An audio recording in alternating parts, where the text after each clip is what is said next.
Well, thank you all for being here. This is CBN News, live coverage of the death of the Iranian President Ebrahim Raisi. And joining me now is CBN's Chuck Holton from Armenia. Chuck, how's it going? It's going great. I mean, I can't stand the sights out here. You know, it's really bad having to be exposed to all this nature. But other than that, we're having a great time. We've been camping across Armenia for the last week, and we just came from this unique province right down by the Iranian border. And I was, because I was there camping, I have this kind of power over the universe.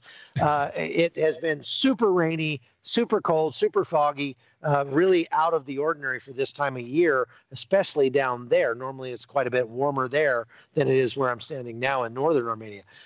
But that plays into why this event happened with the death of Ebrahim Raisi, the president of Iran. Now, we can talk. There's a lot to talk about. There's a lot to unpack with this event, and so which direction you want to go first? Yeah, well, I mean, let's go there because obviously we were on. You were on yesterday talking about as things were happening, right? So we've learned some more things. So we'll go through some of those updates in a minute. I just want to update on the basics, which is that the Ayatollah Khamenei, who has obviously the final say in kind of what goes on there with the theocracy, they kind of named a little-known vice president to sort of step in here. They have not offered any cause for the crash. They also, interestingly, haven't really suggested or haven't done a ton to suggest sabotage brought down the helicopter. So that's kind of the basics. There really wasn't a whole lot, even after you talked yesterday to the audience here, Chuck.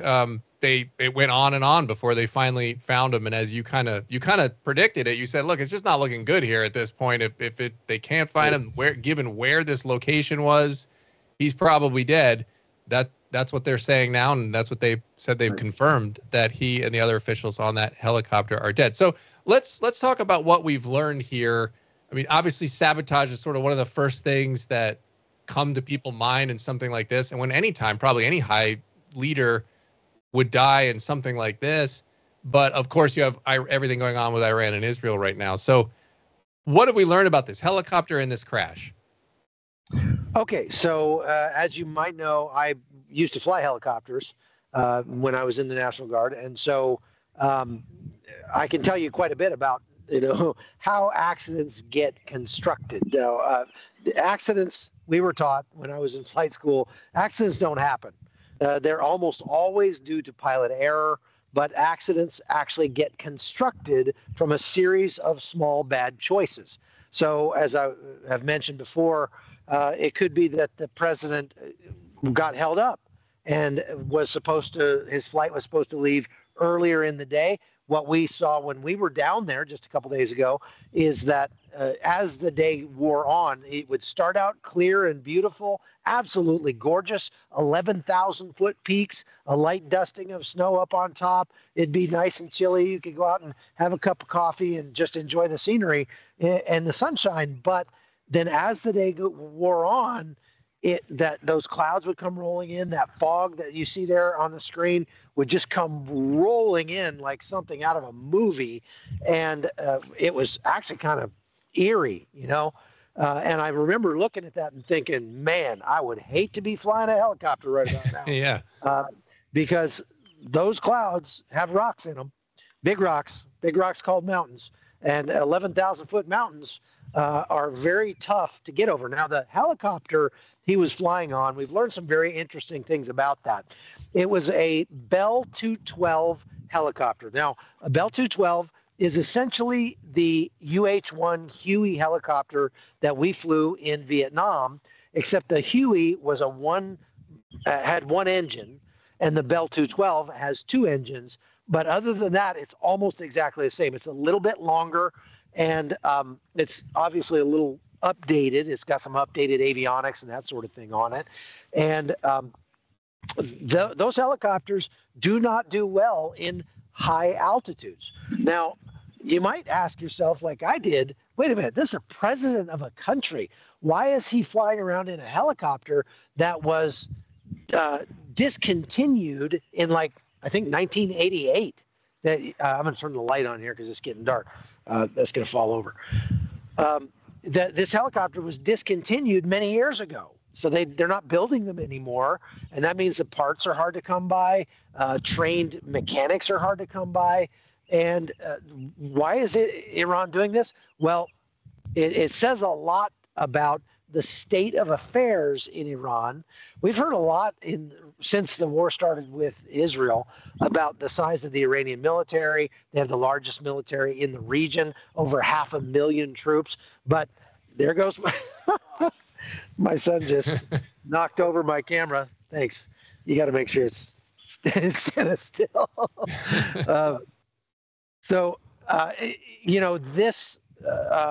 Where was I?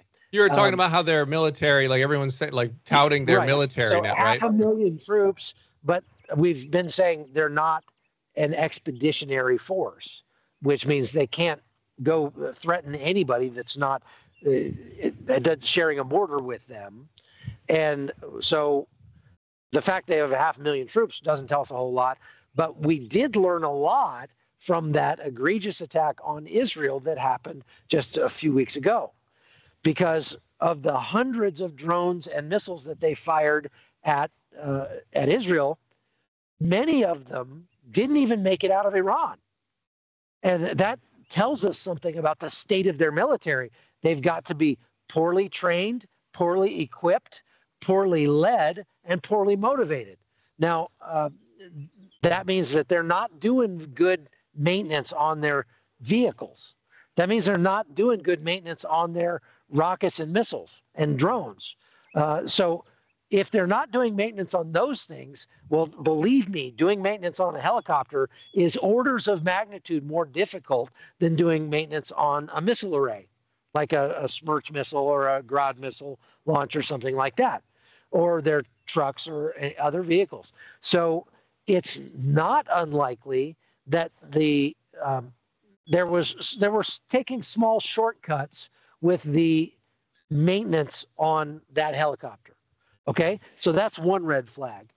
Then, like I said, perhaps the president was held up and he didn't get a chance to take off on time. Well, then that means that they're more likely to hit bad weather because the bad weather rolls in later in the day. And so now that's another red flag. But if he shows up and it's time to go, he's definitely not going to spend the night on the border with Azerbaijan. He's got to make it back to someplace with a luxury hotel, at least. So they go, well, we got to take off anyway, even though it's probably not a good idea, but it's the president. We have to do it. So there's another red flag. Maybe he brought along some other people. Maybe they were only supposed to have 6 people on the chopper, but the president showed up and had a buddy with him and was like, I need to talk to this guy. He's coming with us. Well, if the president says to the pilot, I'm bringing this guy with us, the pilot just has to deal with it, even though it's going to throw off his weights and balances. It's going to affect his range for the helicopter, and it's going to affect the altitude he can fly to, et cetera, et cetera, et cetera, making the helicopter much less nimble, more difficult to fly. You put any one of those things is probably not a big deal. But if you put all of those things together, now you've got a problem. And that's how you construct an accident. And so we were taught in the U.S. military, when I was learning to fly helicopters, you have got to be willing as a pilot to abort the mission if something isn't right. And it doesn't matter if it's the president of the United States coming to you and saying, you're going to fly this helicopter. You've got to be willing to say, I'm the pilot and I am not going. This thing is not leaving the ground with me in it. Yeah. And if that means turning in your wings, you've got to be willing to do that. But obviously in a government, with a government structure like Raisi had constructed, I mean, in some sense, he may have been a victim of his own oppression, because by being such an oppressive dictator, that means that the people who are actually there to keep you alive are too afraid to tell you that what you're doing is stupid and maybe they should abort the mission. Yeah. And all very interesting stuff. And, it makes you wonder, Chuck, about their ability to create nuclear weapons. I mean, this is, a big fear that obviously Israel and others have had, and not to dismiss it because of this, but it does make you go, wait a minute. Like you said, if they can't get a better helicopter to fly their president around in, I mean, what else are they doing? But this also begs a question here. You kind of brought it up, Chuck, but like, what was he doing there in the first place in that region? I mean, there's kind of a lot of things that aren't quite adding up there either. Right. And a lot of confusion because people have said, wait a minute, was he in Azerbaijan? No, he was not in the country of Azerbaijan. The northern province of Iran up there where he was is called the East Azerbaijan province of Iran. Okay. So the reason he was there is that there was apparently a dam project that they're doing that's a joint project between Iran and Azerbaijan, most likely in a river that forms the border between the two countries. And he was up there, sort of dedicating it or doing something like that. Number one, that shows you that he's almost more of a figurehead than an actual, the guy pulling the strings. He's not the lever puller of power in Iran, because he's doing the job that we would have like a Kamala Harris do. Send a representative from the government up there to shake hands and make nicey nice with the Azeris. Now, you have to understand that Iran and Azerbaijan, up until very recently, have been bitter enemies. And that goes back a long way because there are a lot of people of Azeri descent, ethnically Azeri people, in northern Iran. And they've been brutally repressed, even worse than everybody else in Iran, for many, many years. And so Azerbaijan has not been friendly to Iran for quite some time. As a matter of fact, they adhere to different sects of Islam. So Azerbaijan is a Sunni sect and Iran is a Shiite sect, right? And so that makes them not real friendly anyway. But you add all that stuff up, you have to start asking yourself, what were they doing shaking hands with Azeris in this? Why are they building a dam together with them? Well, this is where Armenia comes in. And this is where the story kind of starts to get interesting because Azerbaijan, as you know, has been threatening this Christian country that I'm in, Armenia, for some time. They attacked in 2020. That's when I first came here to cover the war, where the Azeris attacked the Armenian exclave of the Nagorno-Karabakh district, or what the Armenians call Artsakh. And that's an area that actually was surrounded by Azeri territory inside Azerbaijan, but everyone who lived there was Armenian, of Armenian descent. And that goes all the way back to Stalin. Stalin created this really screwed up border system where, when he created Azerbaijan in 1917. So keep that in mind. Azerbaijan didn't even exist as a country before then. But he gave the Azeri people their own country in 1917. And when he created the borders, it's like, well, we want the border to be here, but there are some villages over here that would end up in Armenia that are completely populated by Azeri ethnic people. And there are some villages over here that would be in Azerbaijan that are completely populated by Armenians. And so what do we do with that? So he just drew circles around them, basically like gerrymandering, and just drew the border down and then drew a circle around these little villages and called them exclaves. And there were 5 exclaves of Azerbaijan inside Armenia, 5 of Armenia inside Azerbaijan. And then each had a very large exclave. The Armenians had the Nagorno-Karabakh district, or what they call Artsakh, and the Azeris had what they called Nakhichevan, which still exists today. Okay, so if that doesn't make your head explode, this obviously is a perfect setup to create war and conflict in this area ad nauseum forever. Because these people obviously, if you live in a tiny village and it's all, let's say you're all Germans and you're surrounded by people who absolutely hate you and want you to die, how are you going to get to Walmart? How are you going to travel? How are you going to go anywhere when you're surrounded by a different country? It was a very, very, very bad system.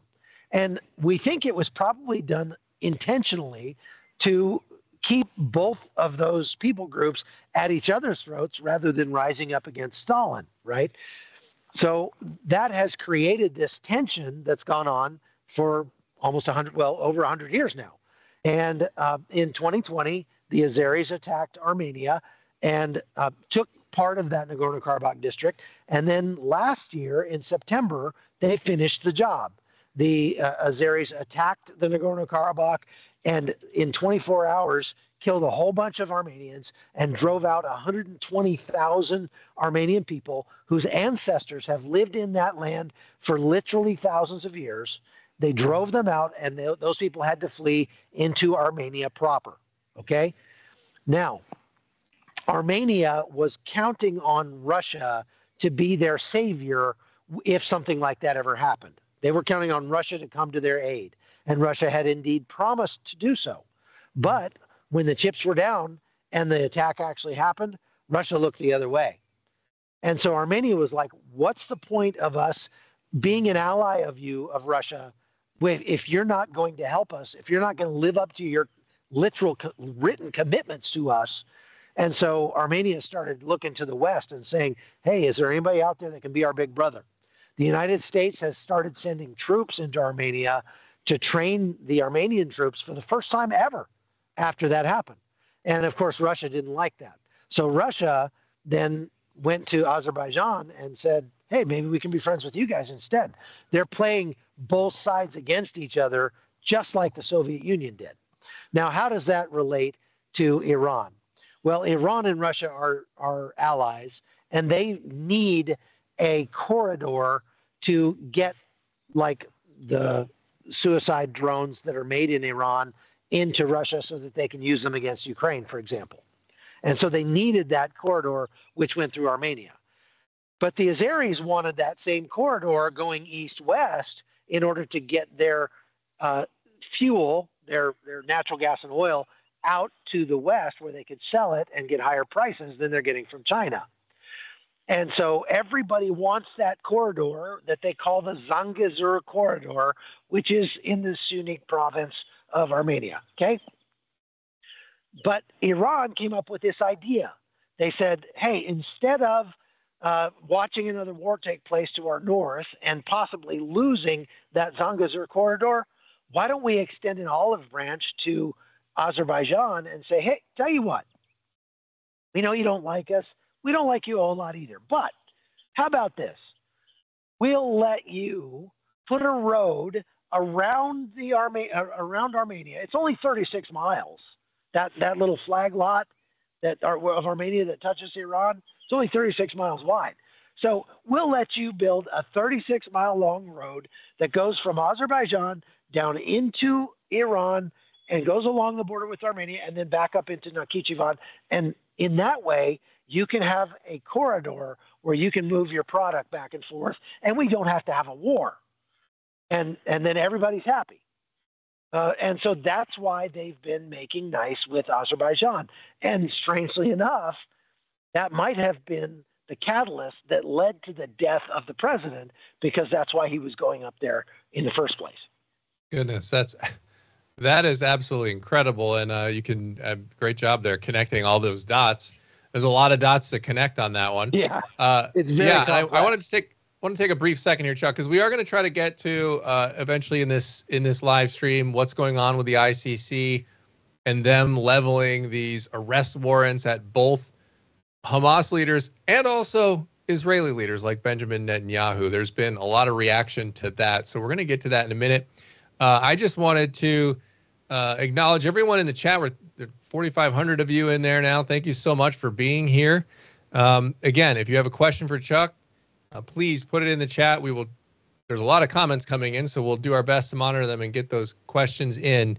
But we would love to get your questions to Chuck, who's obviously got a lot of knowledge and experience on everything that's in this region and everything that's going on. So get your questions in there, and we will try to get them for you. But I also want to encourage you, if you enjoy the reporting that Chuck is doing, the reporting that George Thomas and Chris Mitchell are doing, news from a Christian perspective that you just are not going to get anywhere else, we are just strongly encouraging you to partner with us. And you can do that by going to joincbnnews.com.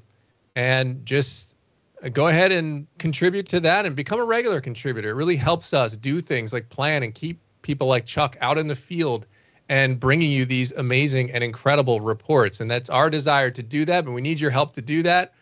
I mean, there's plenty of secular news outlets out there, and if you're constantly frustrated at them, well, stop being frustrated at them and do something about it. You can help support CBN, help us grow, help us to get more people out in the field and bringing you these types of reports. So go to joincbnnews.com. We would greatly, greatly appreciate it. If you're more into the immediate helping, you can do that in Super Chat right here through YouTube in the chat there. We would appreciate that as well. So, all right, let's get back to the questioning here. Chuck, we have one question from the chat here. It said, could he have been, this is Raisi, could he have been on a helicopter for fear of getting shot down by Israel? So like if he was normally would go in a plane perhaps on this, and is it possible that that's one reason why he was in a helicopter to do this, or is it just because it's a shorter travel and an easier mode of travel? I'm guessing he was probably traveling from the town of Tabriz, which is the largest city in that northern region. So it's more likely that's where his plane would have flown to. But it's the reason he was on a helicopter is obviously because the place where he was going, that dam project, doesn't have a runway, doesn't have an airstrip. You need to be on a helicopter to land at a dam. And unfortunately, that was the helicopter that they had for them in the area. Unfortunately for him, again, very poor choice of a helicopter for that region because of the altitude involved. That kind of helicopter doesn't do well at high altitude, especially if it's overloaded. It sounded like they had maybe 9 people aboard. They could hold up to 13 in that thing, but you would never want to fly that thing in 11,000-foot mountains if you had 9 people aboard. That's just a terrible idea. But and now, for their part, the Iranians are already blaming this on the United States and saying, well, hell, the Hilo was an American helicopter, Bell helicopter from the United States. It's an old helicopter. And because of the sanctions that are on Iran, we couldn't get any spare parts for this thing. So we had to fix it with, a coffee can and duct tape. And that's why the helicopter probably went down. And so they're saying it's America's fault that the president died and they wanted this to happen, blah, blah, blah. Without a doubt, it probably was a bad idea for him to get on that helicopter in the first place. And if he really had to get out there, then there may have been other ways to do it. And in fact, I'm sure that Iran has some Mi-17 Russian helicopters, which do much better at high altitude. As a matter of fact, the United States military actually had a small fleet of Mi-17 and Mi-8 helicopters during the war in Afghanistan for that specific purpose, because they actually did very well at high altitudes.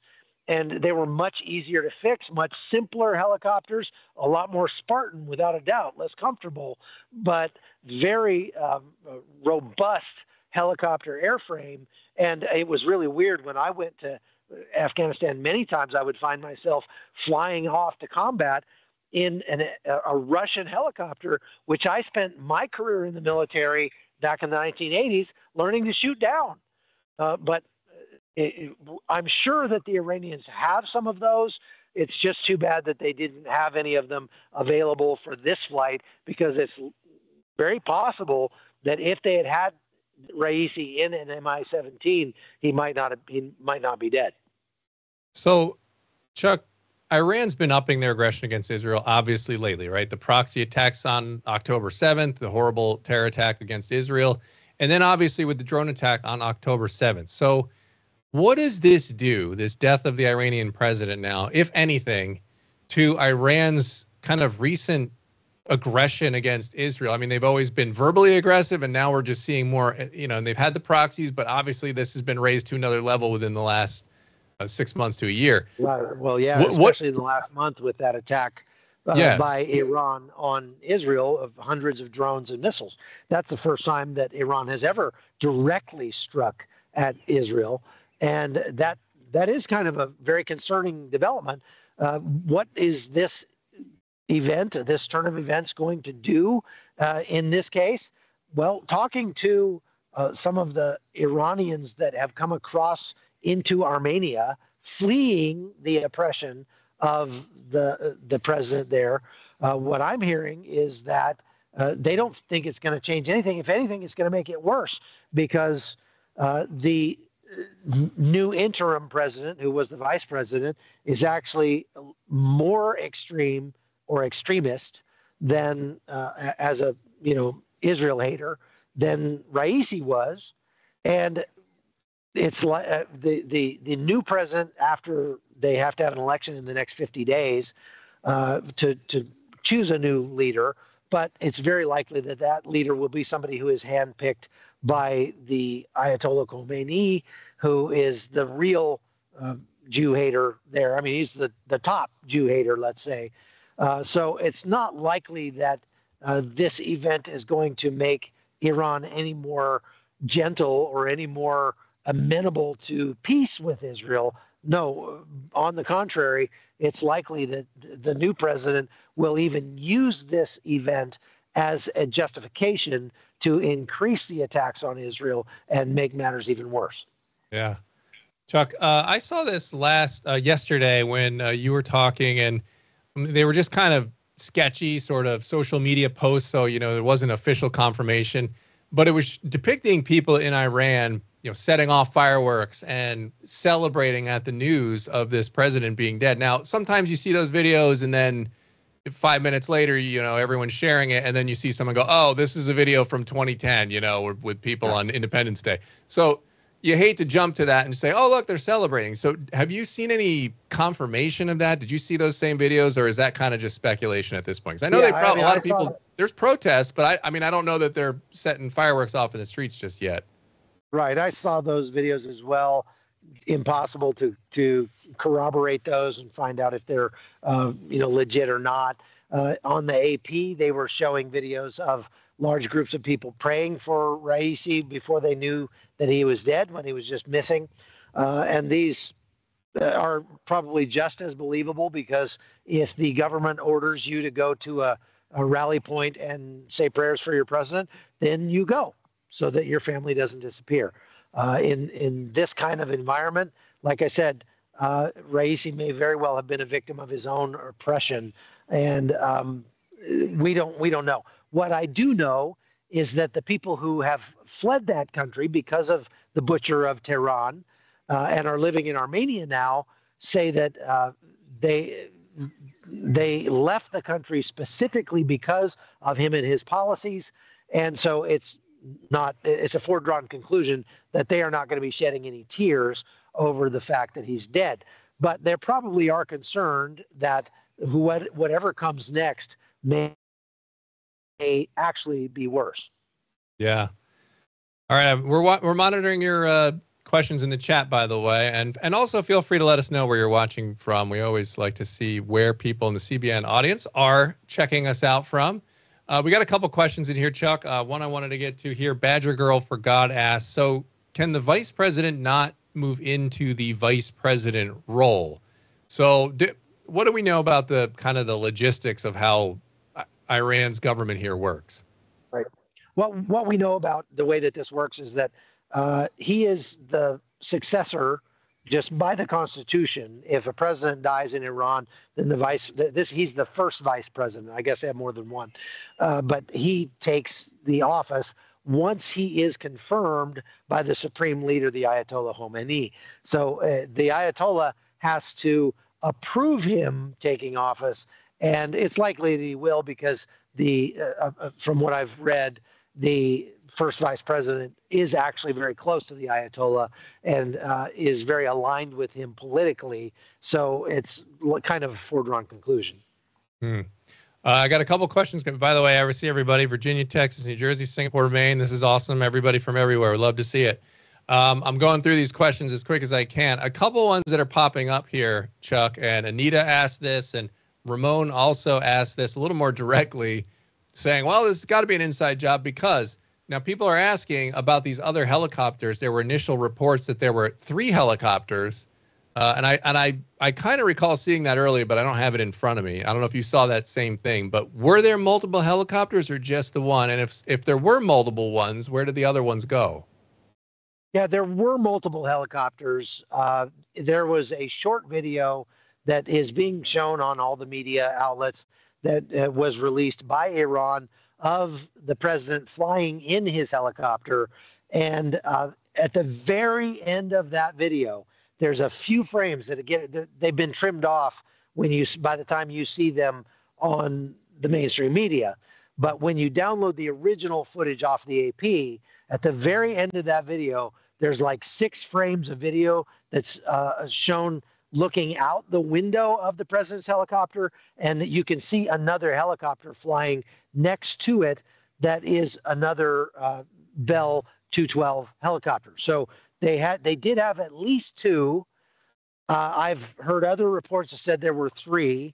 It's not evidence of foul play that the other 2 didn't crash as well, because they're not going to be flying necessarily in trail, or if they were flying in trail, one pilot might have slammed into the mountain and the pilots behind him would have had time to pull up when they saw that happen or whatever. They were all in heavy fog, so they could have been at different altitudes. There's a lot of reasons why one of the helicopters could have gone down and the other ones didn't. The president's helicopter may very well have had maintenance issues. It might have broken down. I mean, I was in a hard landing one time in my helicopter when we were flying along. We'd been flying for about 7 or 8 hours that day, and we were flying back to base in Madison, Wisconsin, flying right along Interstate, I think it was Interstate 90 there, and all of a sudden a light came on my console. I looked down, and it was a chip light. Well, the chip light is they have a sensor that plugs into the transmission of the helicopter, which is over your head between the motor and the rotor blades, right?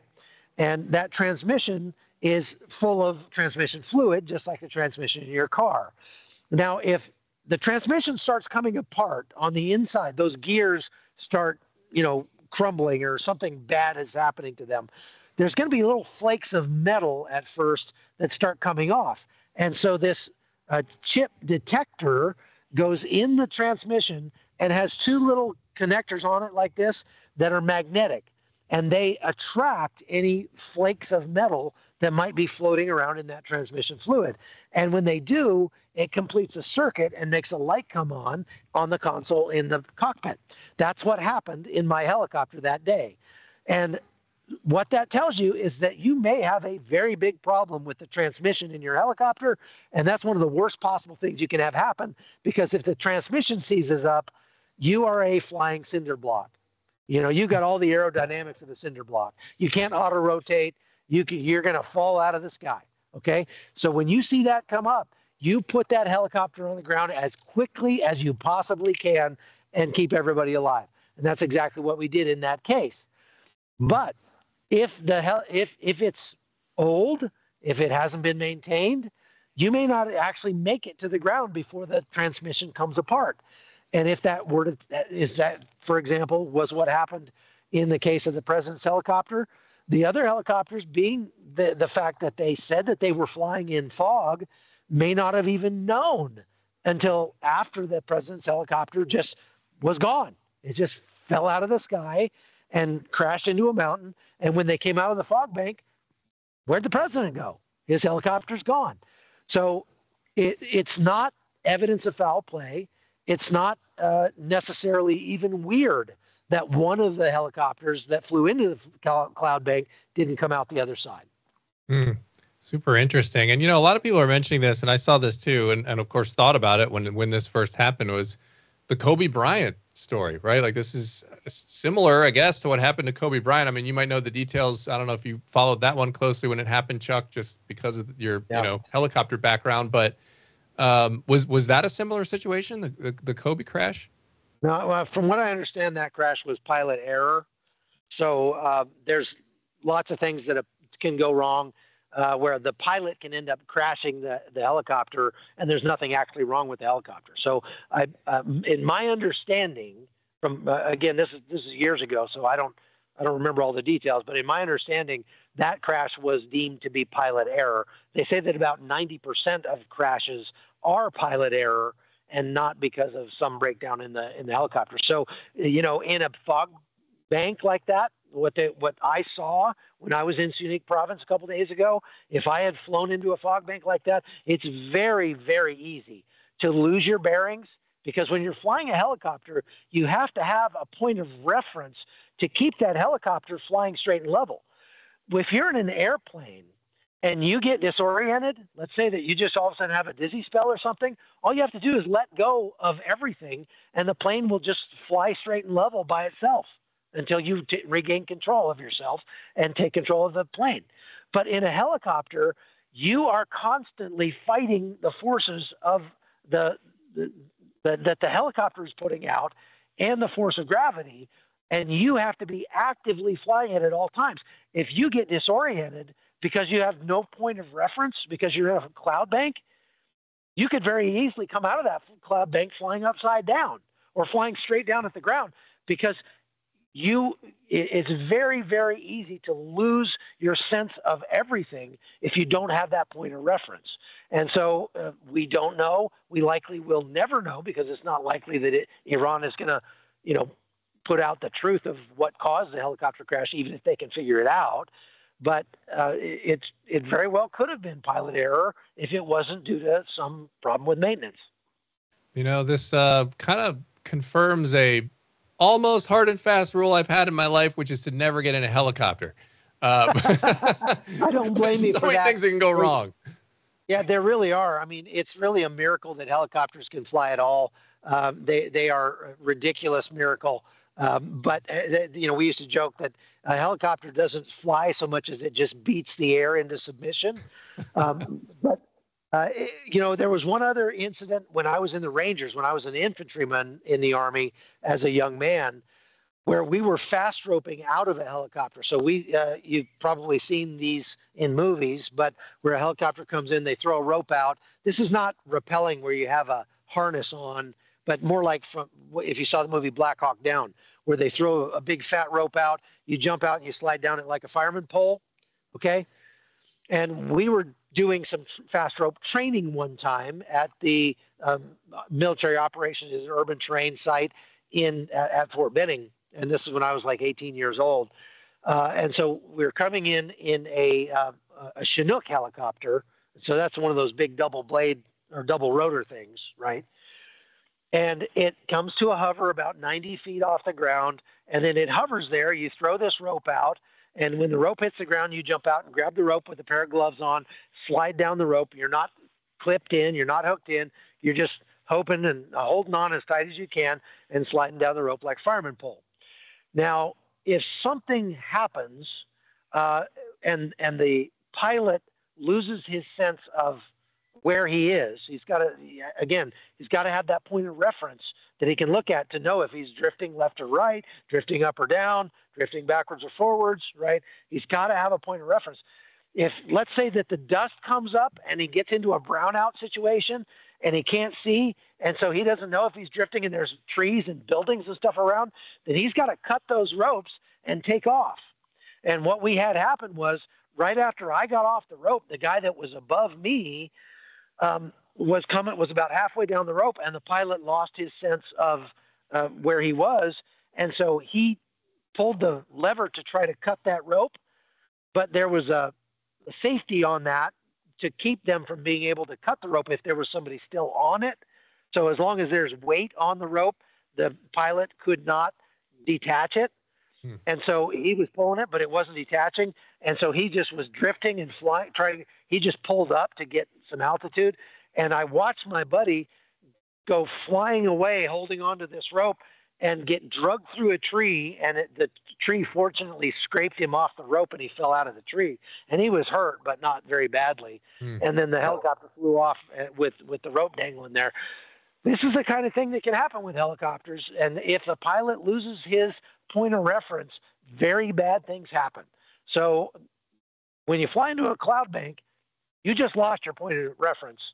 Ipso facto, that's a foregone conclusion, and bad things are about to happen. You know, Priscilla in the chat, Chuck, was, as you were going through some of these stories, said, you know, Chuck's been through a lot, but God keeps saving him over and over and over again. Yeah, oh, man. That's true. That's true. Very, very true. All right, one more question here I want to ask from the chat on this on the helicopter crash, and then I want to get to the some of your reaction on the ICC report that just came out. You know, the arrest warrant. So, did they actually recover? A couple people in the chat have been asking this. Did they actually recover the president's body from the crash? Because they saw the wording like confirmed dead. Basically, no sign of life was found there. Did they actually find the bodies? Yes, they did. I mean, there is some video out of them carrying bodies away, putting.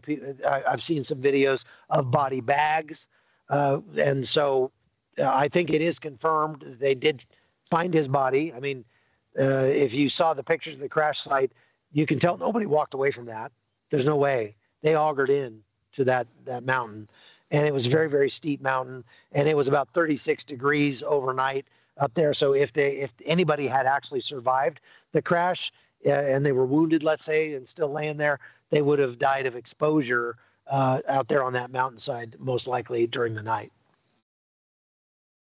All right. So the ICC here, Chuck, they basically released these warrants, and that essentially equates Hamas and Israel by demanding the arrest for war crimes of these. And I wanted to go through a couple of the reactions here because after they requested these warrants, they claim both committed war crimes. And so the Israeli president Herzog responded and said, any attempt to draw parallels between these atrocities, these atrocious terrorists and a democratically elected government of Israel working to fulfill its duty to defend and protect its citizens entirely in adherence to the principles of the international law. It's outrageous and it cannot be accepted by anyone. Now, Hamas, this statement was crazy. Hamas strongly denounces the attempts of the prosecutor of the ICC to equate the victim with the executioner by issuing arrest warrants against a number of Palestinian resistance leaders. Hamas demands the cancellation of all arrest warrants issued against leaders of the Palestinian resistance for violating UN conventions and resolutions. And you got a bunch of world leaders are going in there saying this is not helpful, this whole arrest warrant on Israel. So what is your first reaction to all of this? Well, I mean, this just goes to show just the vast gulf in the worldview between these two parties. Both of them, I mean, you know, we look at this and go, it's absolutely ridiculous that they would try to punish the leaders of Israel for literally defending themselves, for defending their own countries. They weren't doing this before October 7th. Okay, so that we can talk more about that in a sec. But it shows you that, and I have no doubt that these Hamas guys, they literally believe what they're saying. Yeah, they believe that they are the aggrieved party here. That how could Israel dare to attack us when all we did was go in there and kill 1,000 of their citizens? Like, they really believe that. This is what depravity does to you, right? But what's even crazier is that there are still people out there who could look at that, who could listen to these two different comments on this ICC request for warrants and say, oh yeah, we need a two-state solution, and we need to have those two groups of people living right next door to each other. Yeah. No, it doesn't seem like a very wise solution to it at all. And you look at where things are now with all the campus protests and everything else, and let's just talk about what's next here, Chuck, because it's gotten to this point, right? Like the drone attacks, October 7th. Now people are so confused here in America that they're sitting here chanting Free Palestine when they were already kind of free and under their own leadership and oppressing their own people and then blaming it on Israel. Where does this all go from here at this point?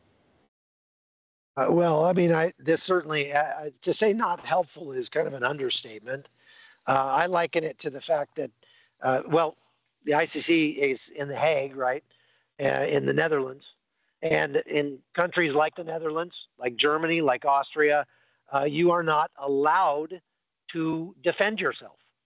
If you are attacked on the street or in your own home, if somebody comes into your home in the middle of the night and violently attacks you and grabs your wife and starts trying to rape your wife, and you grab a baseball bat or a golf club or a knife and you whack that guy, you are the one who is going to jail. And you are literally prohibited from the right to protect yourself from bodily harm in many countries like that. And so you see these judges who are every bit as depraved as the Hamas terrorists, and because you have to be depraved to see any kind of relevance or any kind of equality between those two parties, right? You've got to be depraved. But they exist in a world in the Netherlands, in The Hague, where it is, they think that it's, logical. Oh, yeah, it should be illegal for you to defend yourself. If somebody attacks you, the best thing to do is just let them. I mean, two wrongs don't make a right, right? And that just shows you the ridiculousness. There are so many people in this world, even in first world Western countries, who have been denied one of the most basic, fundamental human rights known to man, and that is the right to be safe in your person. And now, on top of that, they are saying, oh, and it would be a really great idea for us to bring some of these violent savages who believe that it's their right to kill you and take what's yours into our country as migrants and make it illegal for you to defend yourself if one of those people attacks you. This is absolutely mind-boggling. It's no wonder that the politics of Western Europe are lurching to the right. It's no wonder that people are looking for a Trump-like figure in many ways in places like Italy and Austria and Spain and stuff like that, because they are tired of being told that they just have to grin and bear it when they're being literally killed by people who, don't know any better. They're coming. Maybe they are legitimate refugees from an uncivilized country, but unfortunately, if many of those people grew up in an uncivilized country, they're going to bring that lack of civilization to the place where they go, unbeknownst, without meaning to. They're not just immediately going to become civilized overnight. So it's, when you look at what they are actually telling Israel it needs to do, which is A, lose the war, don't go into Rafah, don't finish off the job. Okay, so you've done enough. Just lose the war. And B, allow these savages who literally believe that the only way forward for them is to kill all the Jews, to kill every Israeli, to wipe out Israel completely. That's a good plan. And oh, by the way, this advice is coming from countries like the United States that have lost the last several wars that they themselves got into. And they're trying to tell Israel how it needs to run the war in Gaza. Why would Israel listen to any of that? Yeah. And I think, Chuck, too, what we're seeing here is perhaps a little bit of an outflow of the idea that worldviews have consequences. And so you see a lot of people now, this increased view of the sort of oppressor versus the oppressed mentality. And so when you see the world through that lens, you start to lose your ability to look at it through, say, a Christian lens, where we kind of look things more at humanity, right and wrong, and you kind of blanket that over all of the things you apply those morals and principles to the things you see based on humanity, what God says is right and wrong, and how to treat people. But a whole bunch of people now are viewing things differently, and they're viewing it as, well, you're either an oppressed class or you're not an oppressed class. And so if they can put you into an oppressed class, well, then it explains why you see so much reaction to, like you said, this wickedness of just supporting Hamas, right? Like, well, how do you do that? How do you get there? Well, we've had decades of radical activists, leftists who have promoted this stuff in colleges and universities. They went from being activists in the 60s to going into our universities and into our education system and churning out kind of these people that believe this. And so worldviews have consequences, and I think we're starting to see that. Never actually had a job, but just stayed in college long enough to become a teacher and then stayed there. And that was the only thing they ever have known how to do. But you're right. I mean, this is essentially at its core, it's neo-Marxism. It's a very Marxist philosophy to try to pit people against themselves, like I was explaining with Stalin making Azerbaijan and Armenia in such a way that they would be virtually guaranteed to be at each other's throats forever. This is exactly what they have done with America's colleges and universities, these leftists that have basically tried to make it all about the oppression or the oppressed, etc. Now, I wanted to point something out that just occurred to me here, and that is when we talk about Israel and what they are doing, we want zero violence. Okay, we've grown up in this culture that abhors violence. That's good. We're becoming hopefully a more civilized culture. We don't have to resort to violence all the time. If you get mad at your neighbor, you don't go punch him in the face. There's a process to deal with your angry neighbor. You go to the homeowners association, or you take him to civil court or something like that. You don't have to use violence. Okay, that's great. However, when we've gotten to this point where now our culture sees all violence as evil, any violence as evil, we've gone too far. The pendulum has gone far too far because, well, as C.S. Lewis once said, all killing is not murder, just like all sex is not adultery. And if you just look at Romans chapter 13, where it says that it's talking about soldiers and law enforcement, policemen, things like that, are God's agents of wrath against the evildoer, it makes clear there need to be people who can and will employ violence to keep evil people at bay, to execute God's wrath against the evildoer. And that's why it absolves those people, the soldiers, the law enforcement, police, of the culpability of, they're not murderers if they have to kill somebody in the line of duty. That doesn't make them a murderer. They've been absolved of that according to Romans 13, because they are God's agents of wrath against the evildoer. But in today's culture, even many in the Christian culture have forgotten that. And they just see all violence of any kind as evil. And so I like to tell this story that sometimes violence is the most loving thing that you can do for someone. And let me give you an example. So I'm a soldier in Afghanistan. I've been tasked to guard this marketplace in a village that it's a Saturday and everybody's out there. They're buying and selling and they're picking up what they need for the week. It's full of innocent people. It's full of women and children. And all of a sudden, I see a guy running into that marketplace with a bomb vest strapped on his body and a detonator in his hand. And he is about to blow himself up and kill dozens of those people in that marketplace. Okay? Innocent people.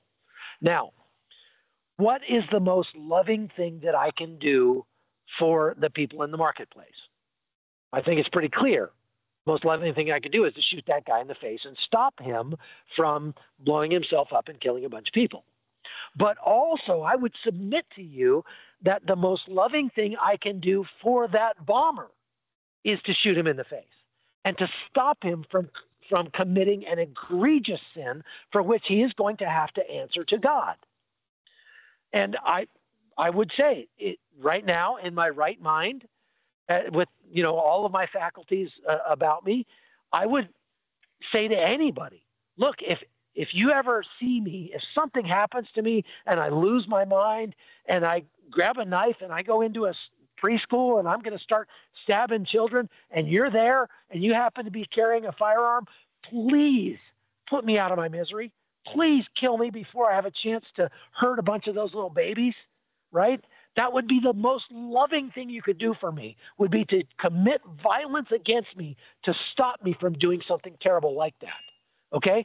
So there's a perfect example for you how violence can actually be loving. And if there are instances like that, then How do we extrapolate that to what's happening between Israel and Hamas? What would you expect? I would so love to go grab one of these clown show judges from the ICC and push them up against the wall and say, what would you have Israel to do? What would you Yeah. expect them to do? I mean, it wasn't just Hamas terrorists that came into Israel and killed civilians and took prisoners and raped and pillaged in Israel on October 7th. There were a couple of thousand civilians that did it. And oh, by the way, all of those criminals who made it back into Gaza were never turned in. Look, if the people of Gaza had the next day showed up at the fence with a whole bunch of hog-tied terrorists and said, these are the guys that just came in there and killed all your people, and we denounce that violence. We are totally against what they did, and we've grabbed them and we've arrested them, and we're turning them over to Israel. Do you think Israel would be bombing Gaza right now? No, they wouldn't have No. any reason to. But Well, instead, all of those civilians in Gaza came around those terrorists. They assisted them, they supported them, they aided them, and they hid them. And that makes them culpable and complicit in what's happening, what happened on October 7th. yeah, absolutely. And, it made me think as you were going through that, Chuck, I've seen people in recent days here kind of relitigating the atomic bomb drop in World War II. And it's interesting to watch, and even some people on the right, because the left has long sort of been we should have never dropped the bomb. And when you look at what was going on there and just the situation with Japan, and we would have had to invade, and how Japan was training all of these citizens, 10, 20 million citizens, and mandating them, I think 17 and older men and women, were going to have to fight to the death if we went in there boots on the ground. Mm-hmm. So it's, to your point, it's their action that's doing this. They were not surrendering. They did not surrender after the first bomb was dropped. So this idea now to relitigate it and say, well, we could have just talked to them and they would have eventually surrendered. Like, it's kind of crazy what people are doing with this. Yeah, it wouldn't have happened. I mean, we using the atomic bombs in Hiroshima and Nagasaki were horrific, were terrible. But they in the end, they likely saved not only American lives, but Japanese lives. Fewer Japanese people died throughout World War II because of the atomic bombs being dropped, because if they hadn't been dropped, those people would have had to fight to the death, and that means a lot more Americans would have died as well. There you go, a justified use of violence. And it's ironic to me, actually maybe not ironic, because the government is very good at one thing, and that's screwing things up. And the United Nations is just a big bureaucracy, and most of the programs that the UN has ever put into place have ended up exacerbating the problems that they were meant to address and not fixing those problems. There's very few things that the UN has done that's actually fixed a problem, and that comes from a guy who has seen the results of UN programs all around the world in bad places for my entire career. Okay, so it's maybe not so surprising. It is kind of ironic, but that the ICC, which was instituted by the UN in order to keep something like the Holocaust from ever happening again against the Jews, is now attacking the Jews, attacking Israel, and is basically trying to say that that this war needs to go on forever, because the most humane thing Israel could have done would have been to have gone 100% against Gaza and to never have allowed one stitch of aid or water or anything into Gaza until all the hostages were released and Hamas was destroyed. The war would have been over by now, and the suffering would have ended. It would have been acute suffering all over Gaza for a very short time period, and then it would have ended. But what the ICC is trying to make happen is essentially for this conflict, not this exact war, but for this conflict between the Palestinians and the Jews to go on literally forever, because they want Israel to stop short of destroying Hamas stop short of accomplishing their goals of making their country safe. And that means that October 7th will continue to happen again and again and again forever. And many more Palestinians will die and many more Israelis will die because of it. Absolutely. And I want to thank Linda Osborne here for the super chat. Appreciate that. She added that I will always fight for our Second Amendment and for Jesus Christ. So that's great. Appreciate that. And I want to remind everyone, hey, if you want to support, we're keeping Chuck out there to all hours of the night in Armenia there. You can see he had the beautiful mountain view. The sun has set. I think somebody's in the chat just said, hey, well, get him to stand in the sun. It's nighttime over there. He'd have to run pretty fast to go catch up to the sun. I don't think he could do that. It's 9 o'clock at night over here. Yeah, he's an athletic guy, but he can't run that fast. But I just want to remind you all to go ahead and if you want to, if you enjoy all this reporting and this perspective and the expertise you get from people like Chuck Holton, go to joincbnnews.com. Please partner with us. It'll give us the ability to be free from these censors. I mean, it's great that we're able to get to you on YouTube like this, but you never know how long that's going to last these days with cancel culture and everything else, especially when you're Christians bringing things from a Christian perspective that clearly grates against the secular worldview at this point. So join CBNnews.com. We'd love to have you join us there. So, Chuck, I appreciate you spending this time with us here, explaining everything that's going on with this helicopter crash, with the ICC and everything else. I think it's probably, if you want to close it like you always do on your streams with a prayer, that'd be fantastic. All right, let's do that. All Lord right. God, we just are so grateful to you that no matter what chaos we see around us in the world today, that we can go to sleep and sleep soundly with the trust that we have in you. We can take confidence in the fact that you are in control. You're working out your will in this world, even in spite of the sin and the evil that we see all around us. And Lord, ultimately, our best days are always ahead of us, Lord. And so help us to keep that eternal perspective in the front of our minds every day as we watch the news. Help us to pray for those who are hurting, to grieve for those who are hurting as well, even if they're people that we don't agree with. Lord, I pray that you would bring a quick end to the war between Israel and the Palestinians and Iran. And I pray that people inside Iran would cry out to you for a godly leader, and that we would see actual regime change in that place. And so that the people of Iran can taste the freedom that only comes from knowing you. We pray these things in Jesus' name. Amen. Amen. All right, Chuck, appreciate it. Appreciate all of you being here on this live stream as always. And so we will be doing more of this. So God bless, and we'll see you next time.